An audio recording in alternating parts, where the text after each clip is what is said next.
Alright, welcome back. Today we're going to look at fighting direwolves, everyone's favorite creature. I got a nice pack of 15 here, coming at my little squad of 12. So, direwolves come in a couple different flavors. There's the standard direwolf, and then, I'm at day 83, so these groups can get more dangerous and can include frenzied direwolves. If you've never seen them, typically direwolves most beasts have pretty high initiative and go before your people. They have the overwhelm perk as well, and they attack 3 times. Overwhelm means that they attack you. If they attack you before you go on the turn, you get a penalty to hit. I believe it's 10%. We can actually take a look here and confirm. This guy's overwhelm. There it is.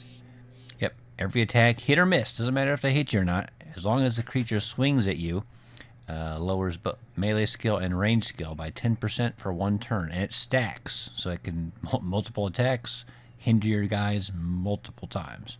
And it can make it very difficult to swing back and hit them. As with most beasts, direwolves do not have much armor, so you want to take weapons that can hit easily and do lots of damage. Typically, as usual, that means swords.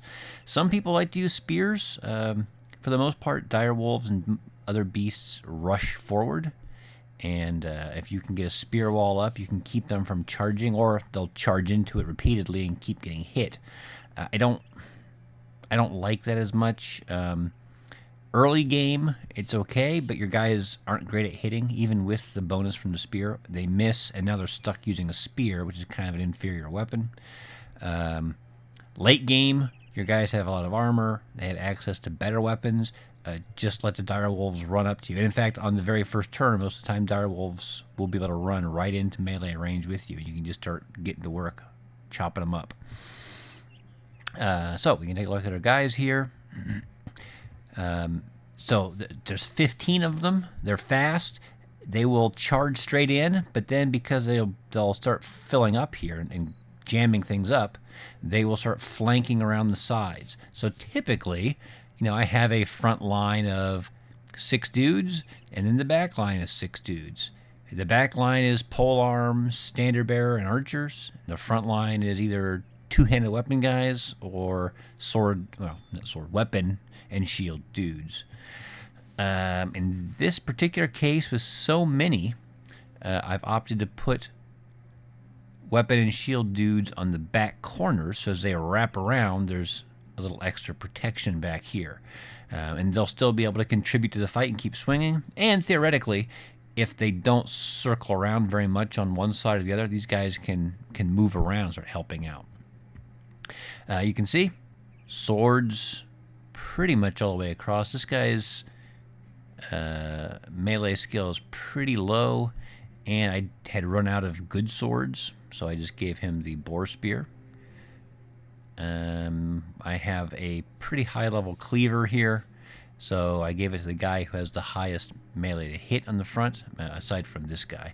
Swords don't take as much fatigue to swing, 10 fatigue, so this guy doesn't have a lot of fatigue. He's kind of a light guy, whereas this guy has more fatigue, so it takes 12 fatigue to swing. Doesn't sound like a lot, but it adds up over time. This thing does 40 to 60 damage, which is pretty good. These arming swords do 40 to 45, so this thing can hit pretty hard. Typically against beasts, regular bows are better, just because they shoot faster. Crossbows are good at piercing armor, and causing wounds and injuries and damage through heavy armor. Again, wolves don't have high armor, so a bow just rapidly fires and deals more raw damage. But I've only got a crossbow, so we'll stick with that. On the corners, these guys on the corners especially are the ones who are going to get swarmed and get attacked the most. So that means you either put someone on those corners with a ton of armor or with your highest defense. And typically, I'll take 2 of my dudes, whichever ones have the highest defense, usually, unless I have something else for them. And I will make sure those 2 guys have the underdog perk, and I'll put like end, because they're on the end of the line. I'll put end up here in their title somewhere, and then I'll know those guys are the ones I stick on the ends here. So as they get swarmed, because when you're engaged in melee with someone, every additional friend in melee engaged with that guy gives you a +5 to hit. Or if you take Backstabber, you get a +10% chance to hit. Well, if you take the underdog perk, they don't get that. They don't get that 5% extra to hit. Or if they have the Backstabber, it's reduced to just the 5% bonus to hit instead of 10%. So these guys who get swarmed around, you can stick them there. Alternatively, if you have dudes with two-handed swords and lots of armor, two-handed hammers and lots of armor, potentially you can put them on these corners as well, because as they get swarmed around, when they do their swing, which hits 3 tiles in an arc, they can maximize the amount of damage they'll do. Problem is, these guys don't typically have a huge, those two-handed guys, while they've got a lot of armor, I mean, they're still kind of vulnerable. Their defense, because they don't have shield, is lower. And if those wolves have overwhelm, they can get overwhelmed and have a hard time hitting. And they need, most of those two-handed guys use reach advantage. Every hit with a two-handed weapon adds +5 to their melee defense. They rely on those sweeping arcs, hitting lots of things to get that defensive bonus. But if they're overwhelmed and they're missing a lot, they're not getting that, and they'll, get whittled down. So swords, especially, you can put in the middle spots. They won't get overwhelmed as much, and swords have the split attack, which hits 2 tiles in a line, so they can get multiple hits off. They don't get overwhelmed. They still do tons of damage and kill things quickly. Axes, maces, they don't have swinging arcs, so it's better to put them here in the middle and just let them nuke individual targets. And that's about it. These two guys back here are very new. They're mediocre. They're going to end up being dudes just in the front. Well, realistically, they'll get leveled up, and then they'll hang out here in the back. And if I end up fighting undead, I don't want to use my archers, or if people get horribly injured and I have to go into another fight, I've got some spare dudes to throw in. I think that's all the basics. So let's see what we get here. Oh, so terrain can play a big part as well. Typically the more choppy the terrain is, it probably isn't your best. I mean, if it's flat terrain, again, they'll circle around you better. But if you fight them on rough terrain, you don't know. You might end up being on the low ground, and they're attacking from above. And since they can run and get you first, usually, you can get caught and stuck in kind of a negative place. So I'm just going to charge in and fight them. Actually, I'm going to wait, because I think I had one guy who was just kind of healing slightly. So I'll just wait here and let them come to me. All right, plethora of direwolves. Let the games begin. All right, so it is tough terrain. And the rough terrain has slowed them a little bit. But some of them did make it to me. Now, I get to look here, Direwolf, frenzied Direwolf. So you can kind of see the graphics. The frenzied Direwolves have the more slobbery, rabid-looking mouths, and there's quite a few of them here. That's not good. The other thing is, you'll notice all my guys have started out wavering or at really negative status. That's just a Oath Taker perk for this particular mission. So that's not typical, and it's a big deal. You'll see, again, minus 10% for wavering, and it's even greater negative when they're lower at breaking. So I have to use my standard bearer to rally them quickly. We will try to come up here onto the high ground and consolidate. Let's go here. He'll have to wait. These guys will fall back and try to pin the creatures in here. The crossbowmen, I think we can kill that. Now, I don't want to risk it, because I want to be able to swing once with these guys and then be able to step back up onto the high ground. So he's going to shoot. and then fall back. Not the most efficient, but it's the safest bet to make sure my guys get out. Same with this guy. He can swing once and step back. Now, if he steps back just the one, theoretically, one of these wolves could rush in here, step here, and attack him, but he'll have the high ground, and there'll be guys all around, so he'll just get bonuses to hit that target, and then he can delay and move later, swing and step back. So I'm okay with that.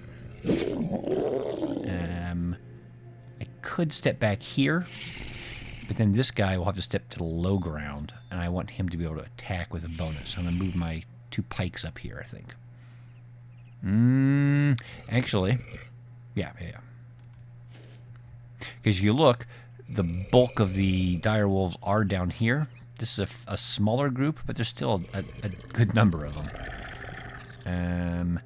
And it's important to have our guys who will actually be in combat with the high ground, so they get the bonus to hit and the bonus to defense. So he'll step back. He'll step back up here. And we can just hit F and end their turn. All right, he gets 1 swing. He missed. So that means this guy's going to have... I think this guy has the spear too, which is not the ideal weapon. Oh, I got my standard bear too, thankfully. So he'll get the swing. Good. Ideally, he would have used his rally. I should have done that probably, but this is okay too. All right, so he'll step back. He'll step back. This guy can step back here. This guy can step back here. That'll let one of the direwolves get onto higher ground, but that's probably acceptable. And then these two will wrap around the back here, which might be okay.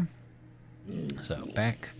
And really, with these frenzied direwolves, it is important to have these either reach weapons or the bows, something that can deal damage that's not going to be hindered by all the overwhelming. And in fact, since this guy has a spear, we might as well turn it on. Sometimes the wolves will mindlessly run into it. Sometimes they may show preference on trying to avoid it when they can. We'll see. Since he's going to step back, he can go here. He will step back to here. He can come around in there. I mean, I could go back to there.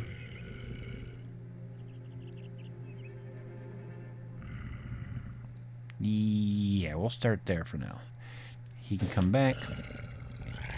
He's fine. He'll step back.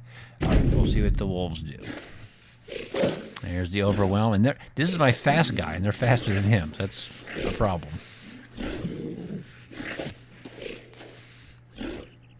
Now, it is nice. They moved up into melee range with this guy, but they didn't swing, so he's not overwhelmed. There's a chance to kill one of them.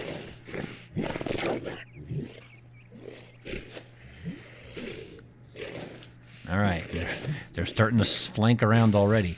So I might take this guy who's not engaged. The enemy has not charged in the middle. They're working their way around the flanks. This guy who's not engaged, 1, 2, 3, 4. He can probably get to there. I don't think he can get up to here. But if he goes there, he might help protect this flank as they kind of come around. They're fast. They might have the trait that lets them move over terrain more easily, so they might be able to sneak around anyway. But let's try to do some damage here. I've got extra help. Well, yeah.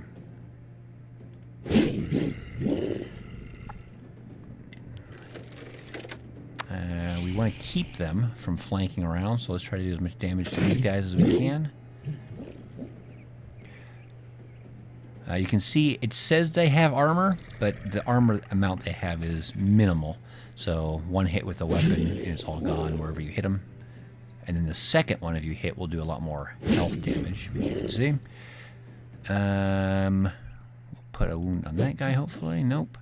Now, he's probably safest here still. Let's wait at this point. what we'll do is, because my guys are all debuffed at this point, we'll try to do the rally. And you can see it boosts confidence for a whole bunch of guys. That will be very useful moving forward. This guy, 1, 2, we talked about moving to here. To here. Now, this guy's a little tricky to figure out. If I stay here, this Direwolf will probably move around this way, which will suck, but then these two, he probably will use all his movement to get up there, and then these two can attack and overwhelm him. So instead of moving him, because if I move him over here to block that, or move him here, one Direwolf will step here, get locked, and the second one will get to move through and suddenly be in the middle of everything, which is a bigger problem, I think. So he will wait. We can attack this guy. Nothing. He's already gone. He's already gone. This guy has elevation, even though he's got the overwhelm penalty. The high ground, he's got a better chance to hit. Not great. I might... 60% chance to hit. You can, against the wolves, use parry. Because they don't have a great attack rating. They'll miss a lot, which means you get to swing back. But because they're frenzied, they're just going to keep swinging, and you're going to have a harder time hitting back. We'll give it a shot, though, especially because we've got the high ground. And we'll do that. Missed. Let's fall back a bit. Let's parry with that guy, too. Hell, let's parry with everybody. Yep, so they're moving around. You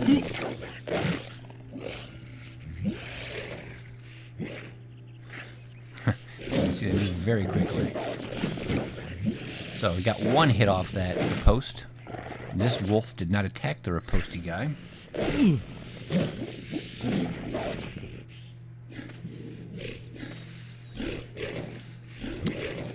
Moving all over the place. All right. See if we can finish some of these guys off. That's helpful. So, a couple of my guys have the fearsome perk, so I do make it a little easier to cause morale checks on people, which is going to be critical. This guy is down to a 56% chance to hit. We gotta just keep trying here. Kill what we can. Alright, this guy is going to be in some trouble. Oh crap, I took his spear away too. Well, there's a lesson. I thought I had prepped everybody, but I moved his spear over here. So he's going to have to wait. As much as I want to kill as much as I can, I want to try to protect these guys who are in base contact. So, can I hit that guy? Not very well. So the next thing might be to just see if I can kill somebody to scare them. 55 is my best shot. Alright, and you can see now he's fleeing, so there's a slight boon. Same here. Now you cannot attack over a change with a melee weapon over a change of 2 elevations. So I can reach and hit that guy, but I can't reach and hit this guy up here, even though he's only 2 tiles away. The elevation change is too great. So I could swing at that guy. 37% chance is not great. I could step forward and swing at that guy. I don't know if that's going to help much. Might kill that guy. I could step over here, and then I could swing at the guy on top, but it's still going to be penalized because he's on the higher ground. 37%. Now I'll get a slight bonus because this guy is wavering, so he'll be a little bit easier to hit. And since that's an important guy to get rid of, let's give that a shot, actually. I think statistically that might be my best bet. 38%. I mean, he'll be the easiest to hit, but hitting him doesn't net me anything. I mean, I'm not too worried about that guy. So let's go for the Hail Mary here. This guy. So, this guy. 61% chance to hit. Not great, but it's alright. And I don't have anything else really I can do with him. I could shield bash and push him. He can't go directly away, so he'd move sideways, and then I could step up and lock these 3 guys, but then he's just going to get swarmed by tons of attacks. So do that. This guy, I mean, 69%'s pretty good. At least he's hurt and he's scared. Now I can attack here. I could shield bash him if I wanted to free this guy up for something. I don't know what that would be. 74%, so the shield bash isn't as affected by the overwhelm, I don't think. I could push him away, then advance with my spear dude, who is unharmed.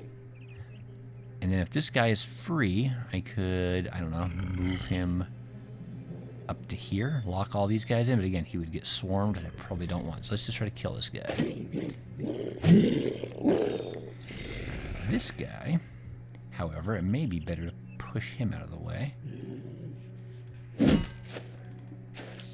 Now at least he is not as overwhelmed, although he will be swarmed. It does open this spot up, but if this guy has to move to get up there, it'll limit his number of attacks.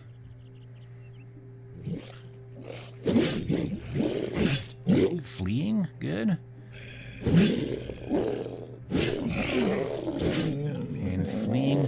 And you can see when he fled and tried to run, got killed, it scared some more wolves. So really you're focusing on a lot of the panic things. Realistically, I suppose I can punch. I mean, it's not a great attack, but it's better than nothing. There we go. Do some damage. Woot. Good. And good. This will be a rough turn. Okay, he didn't move into the open spot. He circled around.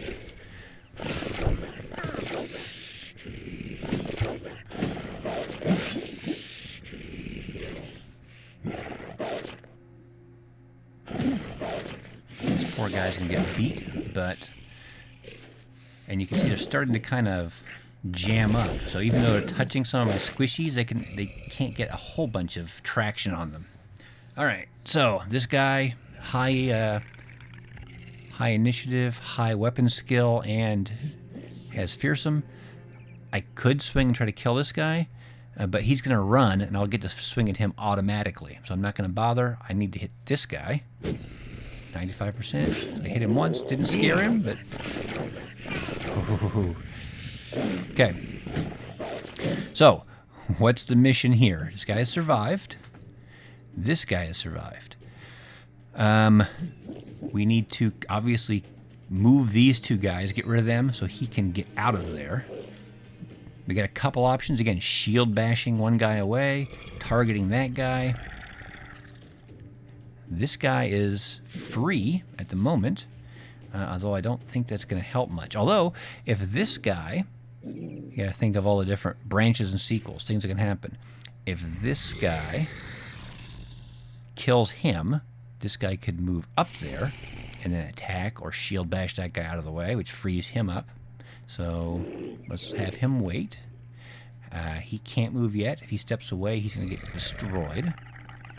This guy is probably our first bet here. That guy's already running, so I don't need to kill him. Missed. Happens. Next, this guy could also swing at him and could miss. And actually, that may not have been the best choice because he's going to get swarmed next turn. I need to clear out some of these guys. 73% chance to hit's pretty good. I have to clear these guys out. He's overwhelmed, which is why he's only hitting at 57%. Wounded. Okay, that's something. We'll wait and let him just kill that guy when he flees. Yeah, let's shield bash and see if that works. Good. And then he can parry again. We're going to wait again and just see if we can kill that guy. Alright. What can we do here? Not a whole bunch. So let's just kill this guy. Or Die trying. And you can see again, since we delayed and let our guys get the free attacks, this guy's now fleeing, which is great. Now sometimes I could have waited with this guy and then hoped that that death over here would get this guy to flee, which gives him a bonus to hit because his nerve has dropped even more. But I wanted, if I was lucky, if I swung and killed him, I could have, I don't know, maybe moved him somewhere else. Didn't happen, but I kind of wanted to get him freed up earlier in the turn. All right. Let's go up here. So that guy is fleeing now because I've moved next to him and it scared him, which is going to reduce the number of attacks this poor guy takes, which means I need to hit this guy. Now, this guy is free to get out of there and hopefully survive. This guy, I think it looks like the bulk of the combat is now up here. He can start moving up that way. This guy is going to be in some trouble. This guy is fine now because he's only touching a fleeing guy. And in fact, next turn he may be able to use his rally again and try to help this guy out. This guy has a ton of armor. And he, I think, because I got fear there, I think I gave him the fearsome perk. He might help out here drawing some fire. And again, we scared one. Just when you overwhelm people like this by touching them, you can cause morale checks. Let's see if we can get up that way. Maybe help out. This guy might come back. I was wondering if he can try to run that guy down. He only took one hit to the helmet, which is his best armor. That's great. I'm a little worried about him.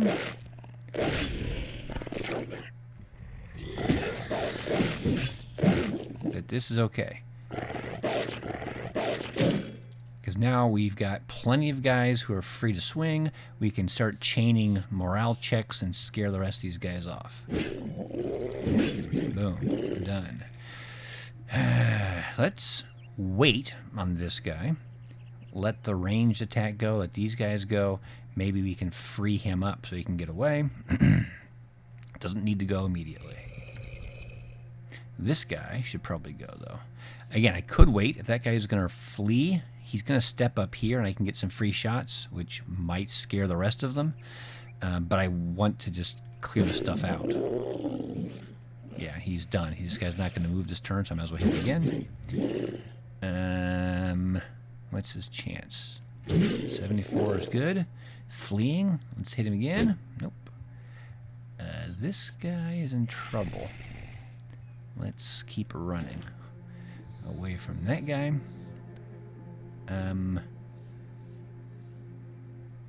So this guy will not be able to swing at these guys up here. Well, won't be able to swing at that guy because it's a 2 elevation change. He can swing at the fleeing guys, but then there's nowhere really for him to go. So this guy might just hang out here as cover in case this guy keeps working his way around. This guy did get beat up a little bit last turn, and he's going to have a hard time hitting. So we're going to swing. If he had missed, I would have shield walled and just tried to stay alive until more help can come. The fact that I've actually broken him, though, we can come up here on the even ground with him and make it harder for him to flee successfully. Let's step down one, because while the banner, let's go look at it. The banner, any ally within 4 tiles or less gets 10% of the character's resolve, okay? Up to whatever this guy's resolve is. Normally you give it to someone who's crazy high, so it's doesn't make a difference. But if you look at his perk, Rally, oh, okay, you can't look at the perk. If you look at the skill, Rally,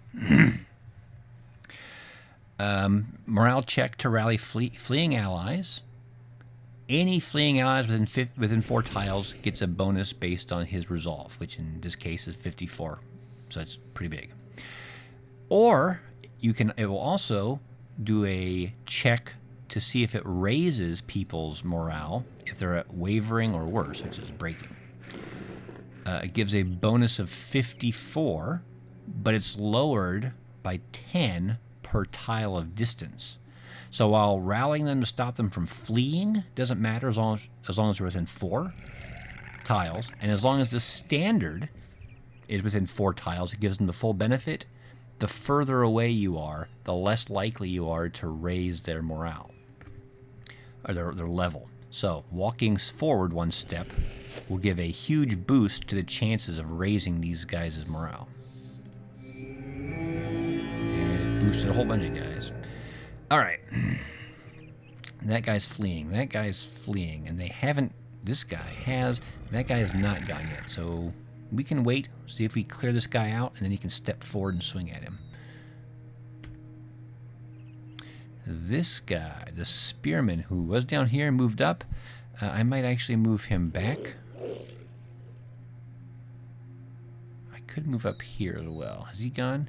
This guy's gone. Let's go up here instead. He'll get more swings at these guys who are fleeing. I don't think this guy's going to come around here. I think we're going to kill enough that are fleeing that he's going to decide to get out of there. And this guy will go, so we can wait. And again, this guy can wait because he's going to run first.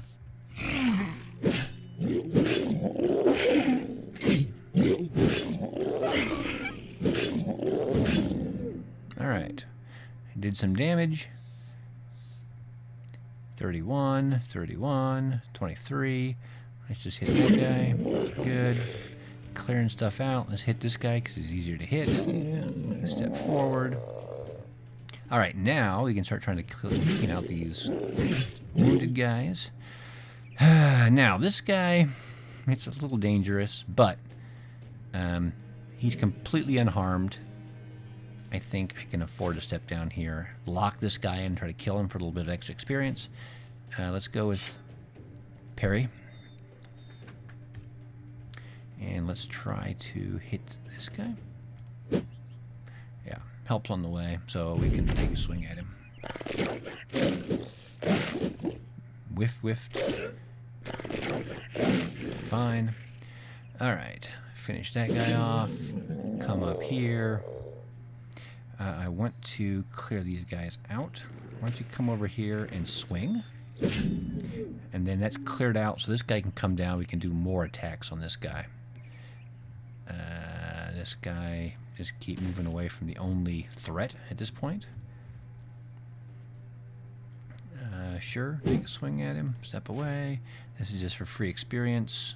You can get level and take a swing, so you get a bonus to hit, or at least no penalty to hit anymore. Good. So now it's mostly just how do we kill this guy most efficiently. And it involves hitting him with whatever we've got left.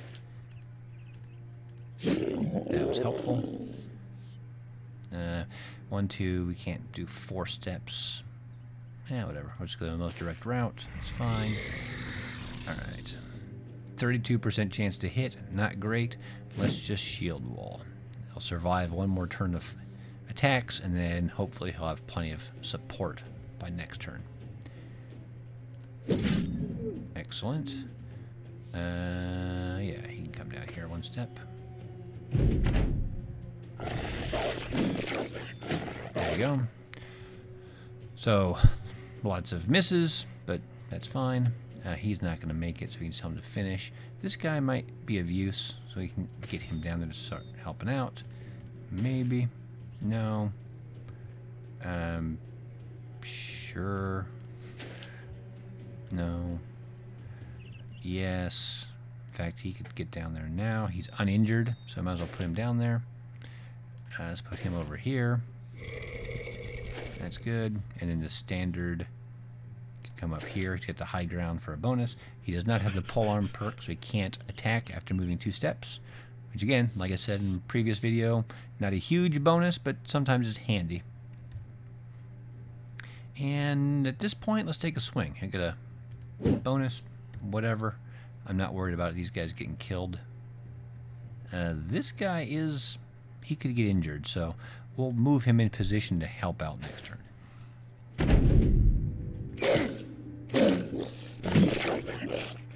Nope. Nope. Alright, so he can swing and step away. This guy can just step in and give a bonus to hit to everyone else. Again, only other guys who are directly engaged touching. These guys with pole arms, I don't believe get a bonus for extra people around the target because they're not actually engaged. New guy can take a swing.